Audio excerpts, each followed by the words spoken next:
Now, most times, when a team that is picked is predictable, it's actually a good sign because it means that the team is stable, that people know their roles, that you're pretty happy with what people are doing. And from that point of view, there was absolutely no surprise as far as I was concerned.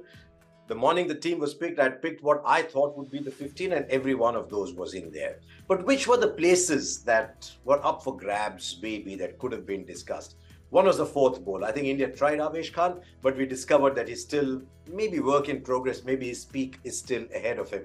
But the moment Harshal Patel became available and passed a fitness test, then you knew he was back. It came down really to whether you wanted to play Harshal Patel or you wanted to take a punt on Mohammad Shami. I think somewhere Mohammad Shami's high economy rate in T20 internationals might have gone against him, though I'm aware that you look at economy rates in the light of the role that you assigned to you, and if Shami was picked in the side, he would almost certainly, like Bhuvneshwar Kumar, have bowled his overs out early, because with Arshdeep, with Harshal and with Bumrah, you have someone to bowl at the death. I'm a little intrigued by Shami being in the standbys. You know what he has to offer. But can you imagine you're in Australia, suddenly one morning you discover you need a quick bowler, one of your bowlers injured, you've got someone of the caliber of Shami to call upon. So that was the one decision that had to be taken. I think Arshdeep, by the manner in which he bowled those last overs, said he's ready to play on the big stage. So what the arrival of Arshdeep and Bumrah does is it ensures that Bhuvneshwar bowls up front, where his economy rate and strike rate are fantastic, and you don't need him to bowl the end overs. Who was the third spinner going to be? I thought Bishnoi did a fantastic audition in the game against Pakistan, but I think they just went with a little more experience, bigger grounds, the finger spinner can come in, and you want a little bit more batting at the end, and I think that's what tilted the scales in Ashwin's favour. Chahal was always going to be there. You wanted the extra batting in the left arm spin of Akshar Patel. The only thing they could have done was to pick a fifth seamer, someone like a Mohammad Shami, and only take two spinners. But the thinking is very clear. When Hardik is fit and available, you're playing four seamers anyway, then you can pick two spinners. I think India have made up their mind that they're going to play two spinners over there. I'm a little bit concerned still with the fact that Hardik Pandya is missing games. I would have liked the best combination ideally to play all 6 games, so that the captain is aware of who's likely, who's best bowling in what situations, in what conditions. There's a rhythm, there are certain patterns that come in, but now that's not going to happen because both Arshdeep and Bhuvneshwar apparently need some conditioning work. I'm a little concerned with Pandya, especially because there are 2 other fast bowlers coming back from injury, so keep an eye out on fitness levels.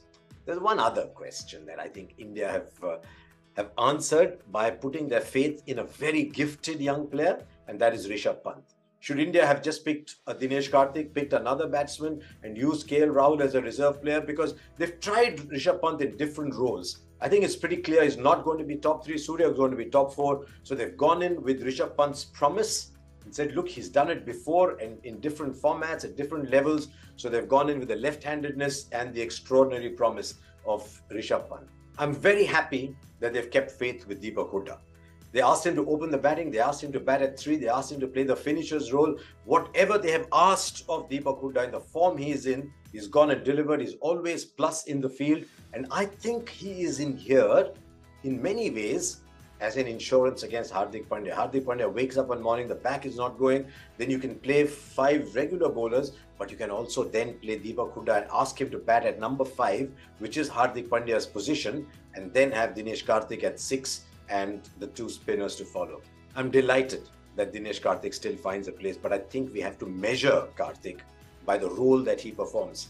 He's playing a high-risk role. He'll only come off sometimes, and I think you've got to be aware that that is what will happen. If they think that Rishabh Pant and Karthik can play together, so be it. If Pant earns his place as a number 5 batsman, which can still happen because you need that left-hander at the top, but I'm happy with the selections of both Hooda and Karthik. Now, who opens the batting? And I think India have got to leave the egos aside and say, oh, does KL Rahul open? Because he's always done it. If Virat Kohli is seen as a better bet, his numbers as an opening batsman in internationals, even in the IPL, are just extraordinary.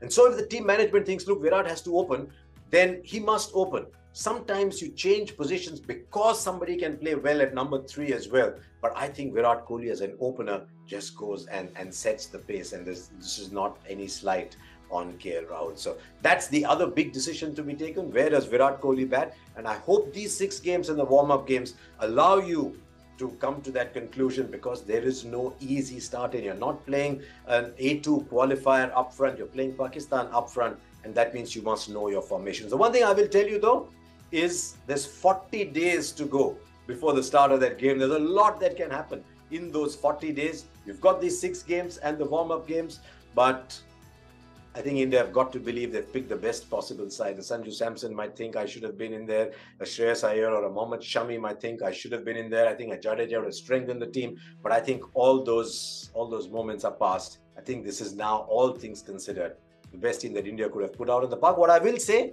is, irrespective of what happened in the Asia Cup, this team has it in it to go the distance.